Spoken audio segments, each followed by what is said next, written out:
Bienvenue, chers amis, dans votre émission Jésus transforme-moi. Aujourd'hui, nous parlerons du jugement. Le texte de base se trouve dans Matthieu 24, le verset 37 à 38, qui nous dit, Matthieu 24, le verset 37 et 38, nous lisons, ce qui arriva du temps de Noé arrivera de même à l'avènement du Fils de l'homme.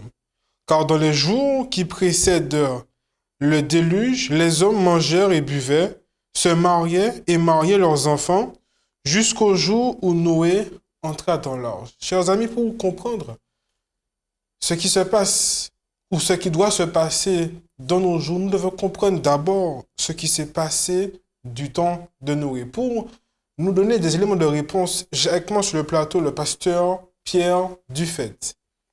Bonsoir, chers amis, auditeurs et téléspectateurs. Et donc, pour continuer, pour comprendre ce que Dieu souhaite nous révéler, nous lisons dans Genèse, chapitre 6, et nous lirons à partir du verset 1 jusqu'au 15. Verset 1. Lorsque les hommes eurent commencé à se multiplier sur la face de la terre, et que des filles leur furent nées, les fils de Dieu virent que les filles des hommes étaient belles, et ils en prirent pour femmes parmi toutes celles qu'ils choisirent. Alors l'Éternel dit, « Mon esprit ne restera pas à toujours dans l'homme, car l'homme n'est que chair, et ses jours seront de 120 ans. » Pasteur Dufait, pourquoi l'Éternel dit que son esprit ne restera pas à toujours dans l'homme? Parce que l'homme s'est détourné de Dieu. Donc, Dieu est resté à plaider avec eux. Et quand on lit dans 1 Pierre, il est clair, il est dit, l'Esprit de Dieu a prêché aux hommes, a parlé à la conscience des hommes, mais ils n'ont pas prêté attention. Et on pourrait dire, eh bien, en extrapolant, ils ont péché contre le Saint-Esprit. Parce que, voilà pourquoi Dieu dit, mon esprit ne restera pas en eux. Quand quelqu'un pêche contre le Saint-Esprit se retire. Ce qui veut dire, les hommes sont arrivés à un degré de rébellion tel que l'Esprit de Dieu n'avait plus d'écoute chez eux. Donc Dieu dit, bon, eh bien, je vais me taire. Voilà. Mais la parole est claire, on parle très bien de deux catégories distinctes. On a premièrement les fils de Dieu et deuxièmement les fils des hommes. Bon, on peut comprendre qu'il y a deux descendances, celle de Caïn et celle de Seth, selon ce que la parole nous a révélé dans Genèse chapitre 4. Donc, même dans la descendance de Seth, ils se sont quand même détournés.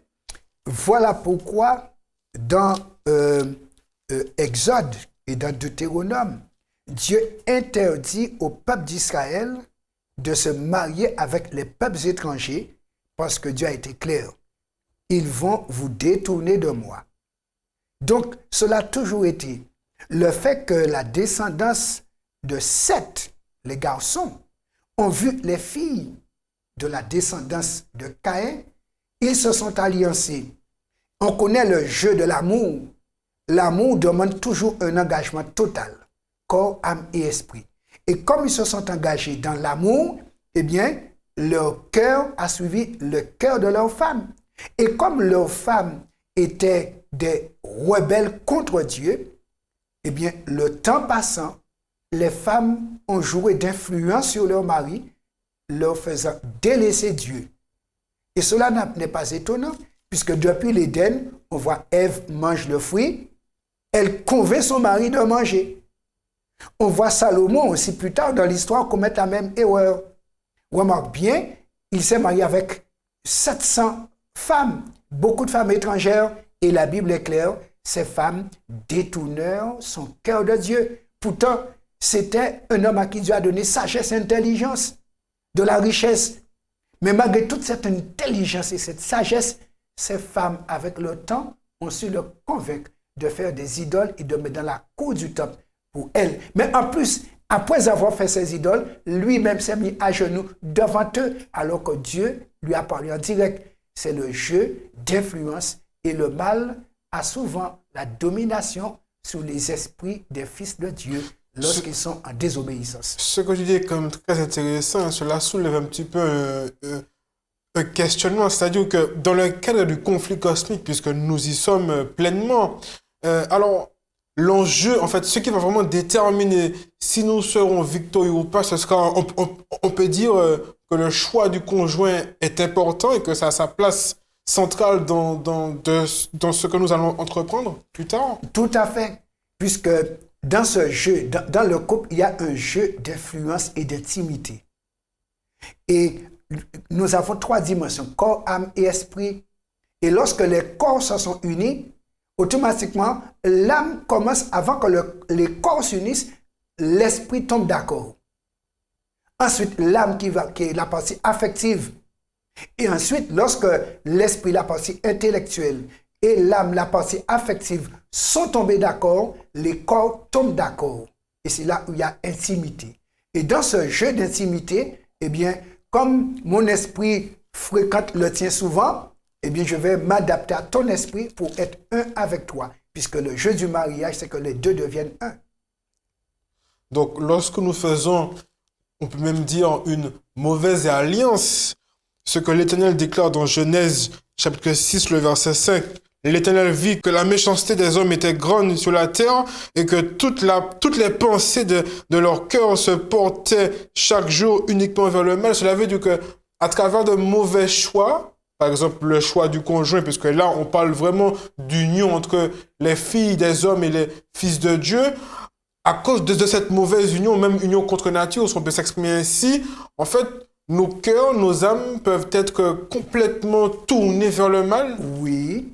Dans le conflit cosmique, ce que tu n'as pas vaincu te vaincra. Et quand tu entres en désobéissance, tu perds ta force. Nous avons le cas de Samson. C'était un héros de Dieu. Mais le fait qu'il s'est marié avec une fille philistine, ennemie du peuple qu'il devait détruire, regardez, on lui a fait perdre les yeux et il est mort sous des pierres philistines. Ça, c'est quand même intéressant. Alors, au verset 6, on voit que l'Éternel fait une déclaration quand même, on peut dire, choquante pour nous être humains, mais dans la pensée de Dieu, cela peut peut-être représenter quelque chose d'autre. L'Éternel se repentit, au verset 6, d'avoir fait l'homme sur la terre. Et il fut affligé en son cœur. Quel genre de repentance est-ce là? Très bien. Dieu nous dit qu'il n'est pas un homme pour se repentir. Et comment se fait-il que Dieu se repentit? Est-ce qu'il regrette d'avoir créé l'homme? Il ne regrette pas d'avoir créé l'homme. Parce que sinon, il aurait pu finir avec tout le monde au déluge. Et on n'en parle plus. Et pourquoi il permet à une famille de rester et d'avoir encore des hommes sur terre? Et il savait très bien que ces hommes-là allaient redevenir méchants jusqu'à tuer son propre fils. Mais quand Dieu dit ici qu'il se repentit d'avoir fait l'homme sur la terre, il regrette l'orientation qu'on prend l'homme. Puisque Dieu a créé l'homme à son image, il ne regrette pas d'avoir créé l'homme à son image. Mais il regrette le fait que l'homme refuse cette image et prend l'autre ressemblance qui est celle du diable. Rébellion, violence, guerre, meurtre. Donc c'est ça que Dieu regrette. C'est pourquoi il a dit, Dieu est affligé en son cœur. Pourquoi? Il est affligé du fait que les pensées des hommes sont portées chaque jour vers le mal. Ça veut dire qu'ils n'ont aucune envie quelconque de faire le bien. Aucune envie de faire le bien. Aucune. La preuve, nous voyons que Dieu va chercher à sauver une famille. Noé. Ce qui veut dire qu'il n'a pas regretté d'avoir Noé. Non, parce qu'il a dit, de toute cette génération, il trouve une famille. Une famille. Est-ce qu'on peut la comparer à le reste dont parle Apocalypse? Exactement. C'est-à-dire qu'au milieu de cette déchéance de l'humanité, Dieu a quand même une minorité, un reste qui lui reste fidèle. Tout à fait. Et Dieu fait en sorte qu'il y ait toujours ce petit reste au travers des siècles. Depuis, on a vu Noé, ça commence avec Noé, ça va continuer avec Abraham, ensuite avec la descendance d'Abraham, le peuple juif, et ensuite avec l'église fidèle, l'église chrétienne. Mais il a dit, l'église chrétienne, à la fin des temps, sera un reste. Donc on voit, dans le conflit cosmique, le mal va avoir une telle ampleur qu'on se demanderait vraiment, est-ce que Dieu a une place sur cette planète? D'ailleurs, Luc 18, verset 8. Luc 18, le verset 8, qui nous dit, je vous le dis, il leur fera promptement justice. Mais quand le Fils de l'homme viendra, trouvera-t-il de la foi sur la terre? On se retrouve dans le cadre du temps du déluge. Il pose une question, trouverai-je de la foi? C'est-à-dire des gens qui croient en Dieu encore, des gens qui font confiance à Dieu, des gens qui obéissent à Dieu. Est-ce que je vais trouver ça? C'est pourquoi Apocalypse nous dit, Dieu va trouver un reste. La majorité de la planète va prendre parti pour le diable. Alors, depuis Genèse 6, le verset 1 à 7, on voit très bien qu'il y a une constatation qui est faite, c'est-à-dire que l'homme rejette complètement Dieu, il se marie avec des femmes païennes, jusqu'au point où le mal prend le dessus complètement sur leurs pensées. Ensuite, Dieu, on va dire qu'il se repent ou bien qu'il regrette que l'homme n'ait pas fait le bon choix. Mais on voit quand même au verset 8 un espoir. On voit ici que « Mais Noé trouva grâce aux yeux de l'Éternel ».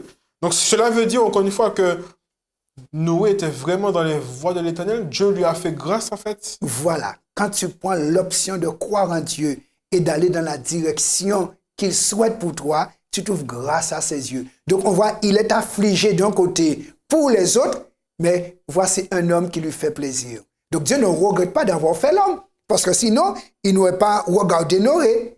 Mais Noé trouve grâce. Pourquoi? Il a dit, Noé marchait avec Dieu. Il marchait avec Dieu. Voilà pourquoi il trouve grâce aux yeux de Dieu. Alors pour nous aujourd'hui qui vivons dans les temps de la fin ou bien dans un monde corrompu, puisqu'on parle ici du temps de Noé où la terre était pleine de violence, on voit très bien que c'est ce qui se produit aujourd'hui. Alors pour pouvoir s'en sortir dans ce monde, il faut qu'on puisse marcher avec Dieu tout comme Noé l'a fait. Il n'y a qu'une seule voie pour s'échapper de la corruption et de la violence qui existe sur cette terre. Parce que pourquoi? Le premier qui a fait la guerre, c'est Satan, le violent. Et Dieu le lui a dit dans Ézéchiel 28, tu as été rempli de violence. Et comme c'est l'esprit de Satan qui envahit la pensée des hommes, donc il leur transmet ces mêmes attitudes mentales et comportementales. Et c'est pourquoi il est dit, à la fin des temps, Dieu voudrait que nous puissions intégrer sa mentalité. Et ceux qui vont intégrer la mentalité de Dieu vont marcher avec Dieu et selon Dieu. Mais on va voir de l'autre côté, la majorité va préférer la mentalité de Satan. Rébellion contre Dieu et violence contre tous ceux qui sont pour Dieu sur cette terre.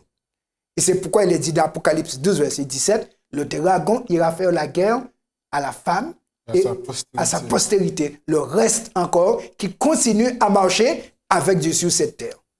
Alors au verset 13, Dieu dit à Noé, la fin de toute chair est arrêtée par devers moi, car ils ont rempli la terre en parlant de violence. Voici, je vais les détruire. Ensuite, au verset 14, Dieu dit à Noé, fais-toi une arche de bois de gopher, tu disposeras cette arche en cellules et tu loindiras de poids en dedans et au dehors. Donc on voit ici que par rapport à cette destruction qui est imminente sur la terre du temps de Noé, Dieu donne à Noé quand même un moyen pour lui de s'en sortir, lui et sa famille, ainsi que toute personne qui désire accepter cette repentance, ce salut. Quel est le moyen que Dieu nous a donné aujourd'hui? Parce que ce qui s'est passé du temps de Noé se produira également aujourd'hui. Effectivement, pour nous aussi, aujourd'hui, Dieu a une arche. Remarque, par rapport à l'eau du déluge, le bateau en bois suffisait pour sauver Noé, sa famille et les animaux. Pour nous, aujourd'hui, l'apôtre Pierre nous dit dans 2 Pierre 3, versets 7 à 9, ce qui arrive bientôt pour nous, ce sera du costaud. 2 Pierre 3, versets 7 à 9. Tandis que par la même parole, les cieux et la terre d'à présent sont gardés et réservés pour le feu, pour le jour du jugement et de la ruine des hommes impies. Mais il est une chose bien aimée que vous ne devez pas ignorer, c'est que devant le Seigneur, un jour est comme 1000 ans et 1000 ans comme un jour. Le Seigneur ne tarde pas dans l'accomplissement de la promesse comme quelques-uns le croient, mais il use de patience envers vous, ne voulant pas qu'aucun périsse, mais voulant que tous arrivent à la repentance. Donc, maintenant, notre arche aujourd'hui, c'est de nous repentir par rapport à Jésus qui a maintenant construit un bateau pour nous sauver. Car dans Acte 4, verset 12, l'apôtre Pierre nous dit, il n'y a sous le ciel aucun autre nom qui ait été donné parmi les hommes par lequel nous devions être sauvés. Donc c'est Jésus notre arche. Jésus notre arche. S'exprimer ainsi. Dans Romains 8, verset 1, il est dit, il n'y a aucune condamnation pour ceux qui sont en Jésus-Christ. Et tu entres en Jésus par la repentance. Ça, c'est quand même intéressant. Alors, au verset 16, la parole nous déclare, tu feras à l'arche une fenêtre que tu réduiras à une coudée en haut. Tu établiras une porte sur le côté de l'arche et tu construiras un étage inférieur, un second et un troisième étage. C'est quand même intéressant que cette arche ait 3 sections. Est-ce qu'on peut faire le lien entre ces 3 sections et le sanctuaire qui est divisé en 3 sections également, la justification, la sanctification, puis la glorification? Dieu ne fait rien au hasard. Effectivement, dans ces 3 niveaux de l'arche, on trouve le salut pour animaux et hommes. De même aussi, dans l'arche, on trouve 3 espaces de salut. Premièrement, le parvis où tu entrais. Et quand tu passais par une porte, l'arche n'avait qu'une porte. Donc, on retrouve les mêmes choses. Le sanctuaire a 3 parties, mais une porte. L'arche aussi a 3 étages, une porte. Et tout le monde, ainsi que les animaux, devaient passer par cette seule porte. Ce qui veut dire, dans le plan du salut, l'homme ne peut être sauvé que par le seul, qui est Jésus. Et il a dit dans Jean 10, « Je suis la porte. Si quelqu'un entre par moi, il sera sauvé. » Donc, Jésus est notre arche et il est aussi la porte. Notre porte. Voilà. Donc, par la repentance, tu reconnais que tu es pécheur et que dehors, les pécheurs vont mourir. Tu te repens pour te réfugier en Jésus par la foi. Et là, maintenant, Jésus, remarque bien, de même que dans le sanctuaire, il y avait le parvis, premier espace de salut. C'est là où le sacrifice était fait pour le pardon. Ensuite, dans le lieu saint, c'est là où on intercédait pour le pardon des péchés. Et dans le lieu très saint, c'est là où on était jugé apte pour le ciel. Car dans la 3e partie du sanctuaire, c'est là où, à la fin de l'année, on te jugeait pour te sauver définitivement. Maintenant, de même aussi aujourd'hui, dans le sanctuaire du ciel, Jésus, il fait un travail pour nous et il nous invite à entrer en lui. Et il le dit d'Apocalypse 3. Je me tiens à la porte et je frappe. Si quelqu'un entend ma voix, ouvre la porte, j'entrerai chez lui et ensuite, je souperai avec lui et lui avec moi. Donc, le mot Laodicée veut dire aussi jugement de peuple. Donc, au cours de ce jugement, remarque bien, Noé avait 120 ans pour bâtir l'arche. Nous avons un certain temps pour entrer dans notre arche aussi. Parce qu'à la fin, la porte sera fermée et Jésus dit, je vais fermer cette porte. J'ai la clé de David. Je l'ai ouverte, mais j'ai ouvert la porte de la grâce, mais je vais la fermer. Et quand Jésus a fermé la porte, plus personne ne pourra se repentir pour être sauvé. Alors, peut-on également faire un lien entre ces 3 sections de l'arche et le message des 3 anges, puisque du temps de Noé, puisque Noé a prêché quand même pendant 120 années, prêché un message de jugement et un message de repentance. Et cela nous ramène également à Apocalypse chapitre 14, le verset 7 qui nous dit « Craignez Dieu et donnez-lui gloire, car l'heure de son jugement est venue. » Donc, il y a ici un message du salut qui est lié au jugement et un appel à la repentance. Aussi, tout à fait. Alors, remarquez bien, Noé est resté 120 ans à prêcher la repentance aux hommes. Et l'apôtre Pierre le dit, il a été prêché pour ces esprits rebelles, mais ils n'ont pas cru. C'est pourquoi nous aussi, leur exemple nous est laissé. De même qu'ils ont été avertis face à leur jugement, qui était le déluge, c'était la fin du monde par l'eau. De même, nous aussi, comme Pierre l'a dit, notre jugement, ce sera par le feu. Mais quand il a dit l'heure du jugement est venue, ce qui veut dire, Dieu, avant de jeter le feu, il avertit, tout comme il a averti les antédiluviens par rapport au déluge, pour nous, par rapport au déluge de feu, il nous avertit. Et c'est pourquoi, si nous craignons Dieu, qui veut dire nous prêtons attention à ce qu'il dit, si nous nous mettons à l'adorer, qui veut dire ne plus être rebelles, mais nous connecter à lui dans l'acte de soumission et d'adoration, il est dit, nous allons passer par la repentance, la justification et la glorification. Car l'adoration nous permet de faire ces 3 phases. Repentance, justification, glorification. Et quand Dieu me donne le temps, tout comme il a donné à Noé le temps de bâtir l'arche, Dieu me donne le temps pour me reconstruire spirituellement, pour que je puisse passer le jugement préliminaire. Et si à la fin, je me trouve en phase avec Dieu, maintenant, eh bien, je vais entrer dans la gloire. Salut définitif. Donc la parole est claire. L'homme était complètement animé du mauvais esprit. L'esprit de Dieu n'était pas du tout dans le cœur de l'homme. Et pourtant, Dieu cherchait à sauver ces gens-là à travers Noé. Est-ce que nous devrions comprendre que à travers le reste, à travers cette postérité que Dieu a mis tant d'espoir, est-ce que Dieu attend à ce que nous, peuple de Dieu, puissions avertir un monde qui est dans l'ignorance, en fait? Parce que également, alors Noé était le seul juste, d'accord, sur toute la terre. Ensuite, Dieu demande à Noé de construire une arche, comme tu l'as dit, Dieu a donné à Noé un temps pour lui de se reconstruire et également de prêcher durant une certaine période d'années un message de repentance. Est-ce que nous devrions également nous reconstruire avec le moyen par lequel Dieu nous a donné d'être sauvés et en même temps prêcher à une planète qui sera bientôt condamnée? Alors, si je dois faire un parallélisme, Dieu a donné 120 ans aux antédiluviens pour se repentir. Et il avait un homme juste qui devait les avertir.